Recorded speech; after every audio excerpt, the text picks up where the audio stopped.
భద్రాద్రి జిల్లా ఆళ్లపల్లి మండలం రాయిగూడెం గ్రామ పంచాయతీ కేంద్రంలో అన్ని శాఖల అధికారులకు పినపాక ఎమ్మెల్యే పాయం వెంకటేశ్వర్లు సమీక్షించారు. ఇక పంచాయతీ పరిధిలోని గ్రామాల్లో ప్రభుత్వం ప్రారంభించిన గ్యారంటీ పథకాలు ప్రజలకు చేరుతున్నాయా లేదా, ఏమైనా ఇబ్బందులు ఉంటే తన దృష్టికి తీసుకురావాలని ప్రజలకు ఎమ్మెల్యే సూచించారు. ఇక ఆయా శాఖల అధికారులతో ప్రజల సమక్షంలోనే ప్రజలతో మాట్లాడారు.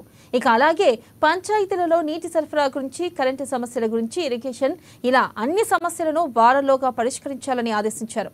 ప్రభుత్వం చేపట్టే ప్రతి పథకం అర్హులైన ప్రతి ఒక్కరికి అందేలా చూసుకునే బాధ్యత స్వయంగా తానే చూసుకుంటానని ప్రజలకు హామీ ఇచ్చారు. 60 కుటుంబాలు 47 మీటర్లు. మన గవర్నమెంట్ అమలు చేస్తున్న 200 యూనిట్లు జీరో బిల్ వస్తుందా?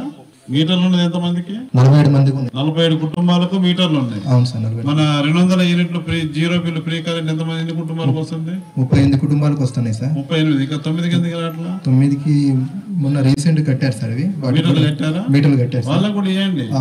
గవర్నమెంట్ పెట్టింది ఇప్పుడు 200 యూనిట్లు ఫ్రీ కరెంట్ అందరికి రావాలి.